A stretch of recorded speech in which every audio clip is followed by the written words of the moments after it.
In the book of Philippians, the 3rd chapter, 13th and 14th verses, we will find this passage. Brethren, I count not myself to have apprehended, but this one thing I do, forgetting the things which are behind, reaching forth unto the things which are before, I press toward the mark for the prize of a high calling which is in Christ Jesus. Pressing on. Pressing on. Paul addressed this letter to a group of Philippian Christians, people who had recently subscribed to the way of Christ and of God.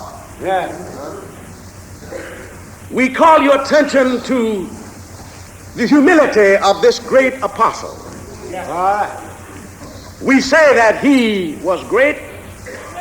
In fact, we think, and many Bible students and scholars rate him next to Jesus as a preacher. For it was he who interpreted the Christian idea to the world. For Paul not only preached, but his ability rendered him able to write and therefore interpret this to the reading world, the Christian idea. And so in his epistle to these Christians, I want you first to consider not only his humility, but his sense of brotherliness. Brethren, I count not myself to have apprehended. Not only am I humble in my advice and in what I have to offer you, but I consider you as my brother. Brethren, listen at this great scholar who can speak several languages fluently, who could speak or preach in Athens as easy as he could in Jerusalem, his own native capital. A man who could address the philosophical Greeks. A man who could interpret and who has done a job for the Christian idea that we cannot even understand. And yet, not only was he a scholar, not only was he capable of speaking several languages, but he was a Jew. And more than a mere vagabond Jew, he was a Pharisee. And with all of these things to his credit, he declared, I count not myself to have apprehended. Most of us can't stand having a little, not to mention all of this to our credit, before we get our heads too big for our bodies.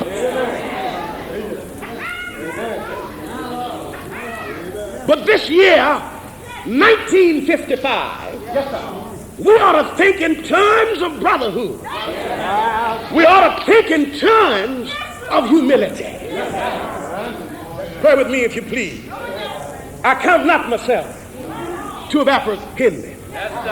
Paul gives himself credit for only one thing. He points up the fact that I have only one thing that I can boast of. That I am able to forget the things behind and press on toward the things which are before.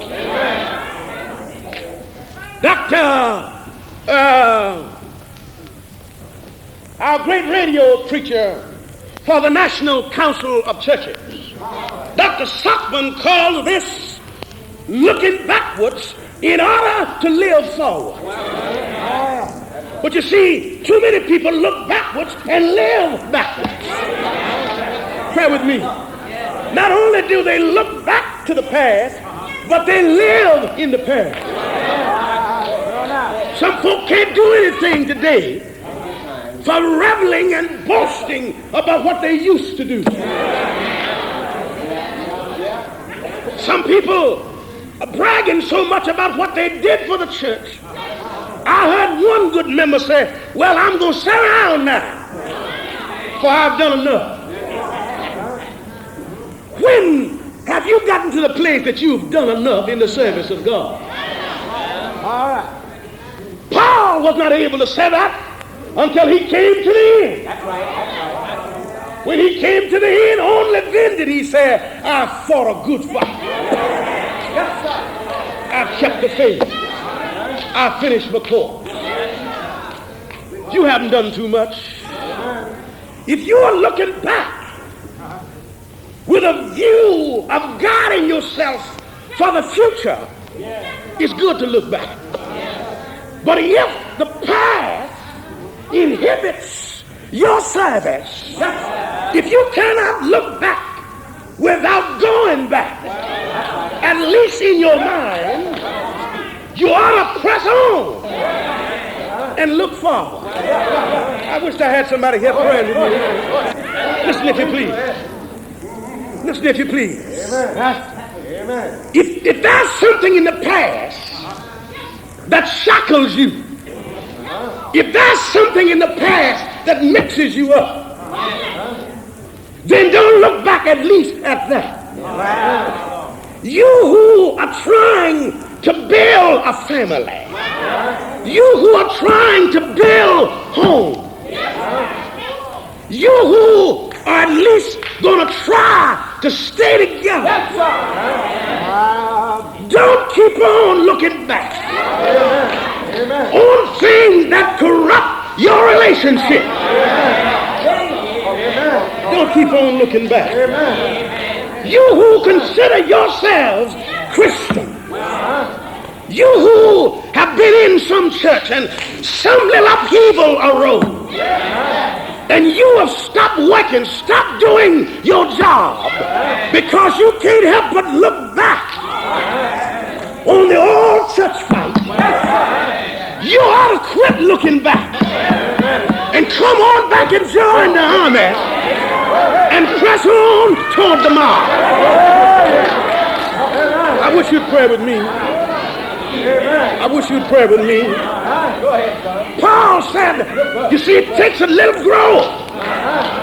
It takes a little strength. It takes a little love. It takes a little God to be able to say, I'm able to forget the things that are behind and press on toward the things that are before. Yes, there are some good things in the past. History is a record of the past. Many good things. Possibly you have done a number of good things in the past. We're not trying to discredit what you've done or what your achievements have been in the past. We're simply saying, don't stagnate your growth and don't stagnate your possibilities by satisfying yourself with what you've done in the past.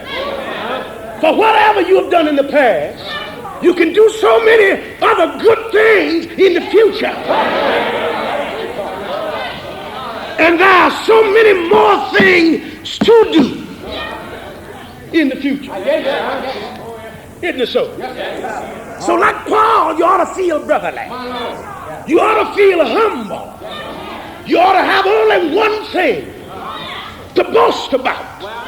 And that you're able to untie yourself from the past. You're able to cut off yourself from your weaknesses in the past, from your shortcomings in the past, from your mistakes of the past, and press on to be a better man, a better woman, a better child of God in the future than you've been in the past. I don't believe you're praying with me. Yes. No wonder he says, or the songwriter says, I'm pressing on that upward way. New heights I'm gaining every day. Still praying as I onward bound. Lord, plant my feet on higher ground. Tell me if you please. Yeah. Lord, lift me up. Lord, let me stand. By faith on heaven's tableland, a higher place than I found. Lord, plant my feet on higher ground. Tell with me if you please. Yes, there have been valleys in the past. There have been mountains in the past. There have been problems in the past. There have been trials and tests in the past. Tell with me if you please. But if you look before you, you think with the hymnologist, as he says, so many snares were set for me and mountains in my way. But in 1955, if Jesus will my leader be, I'll make it home someday. I don't think you can. Yes, there are curves in the future that I got to go around. That rough road that I've got to go around in the future. There are mountains to be climbed in the future. There are enemies to encounter in the future. Satan and his hosts will meet me in the future. I'm going to close with this story. I remember having heard a story of a young sprinter who became a world-renowned runner. This young man had won every local victory, had won every statewide victory, had won every national victory, had won even the international victory.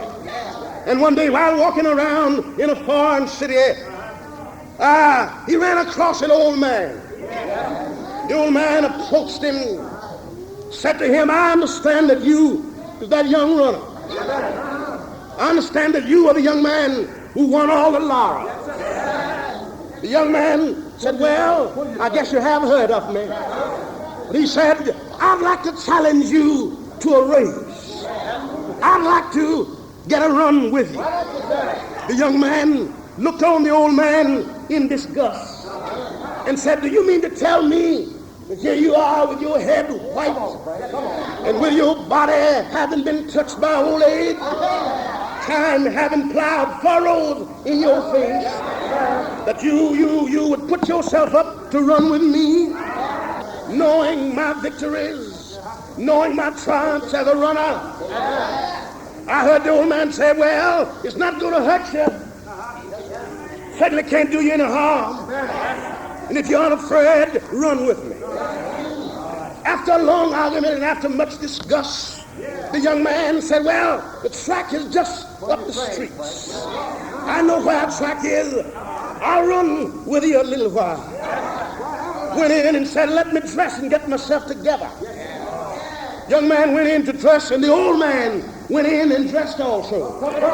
They walked out on the track, and as some timekeeper rung the gong, the young man started out in his usual graceful style, striding along with all of the grace and poise that an athlete could employ. But as he strided along, the old man strided along with him. As he ran along, my brothers and sisters, the old man ran at his side. And as he went around the first bend, the young man decided that he was going to put on a little more speed. For it was usually his custom, holy God, to wait until the first lap of the race before he got ready to go in. Oh, Lord. But as he put on a little more speed, the old man picked up a little more himself. And as the young man looked to his side, he saw the old man still sitting by his side. And then, as it ran on a little more, the young man put on a little more speed. But the old man also put on speed. He ran a little further, and he got a little faster, but the old man got a little faster also. And in the home stretch, he put on all that he had. But the old man was still by his side. Oh, Lord. And when they got near the finish line, Lord, the old man ran out in lead and ran across the finish line ahead of the young man. The young man was astonished. The young man was outdone. He sat down and said, "Do you mind telling me who you are and what is your name? An old man at your age outrunning me." Oh, Lord. The old man sat down with confidence on his brow and said, "You mean to tell me that you don't know who I am? Sit down and I'll tell you. Yes, I know you're a famous runner, but I myself am also a famous runner. I've had many a race, and I too have never lost a race." The young man said, "Well, why haven't I heard about you?" Hold on. The old man said, "Well, you've heard about me, but you just don't know who I am. Hold on.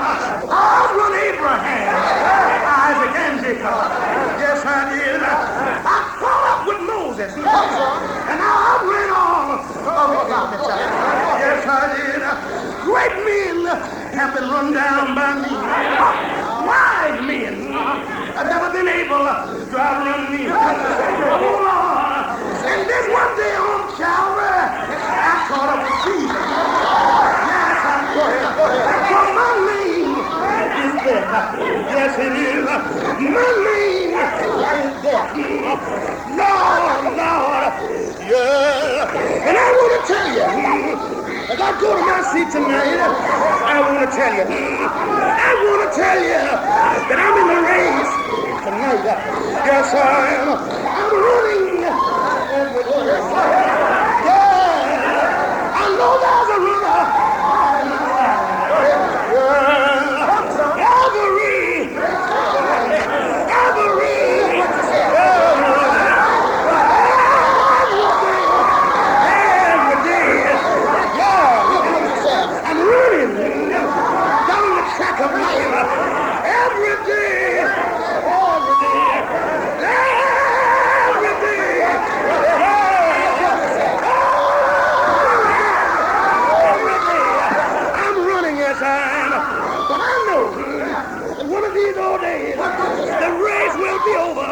Yes, it will. One of these days,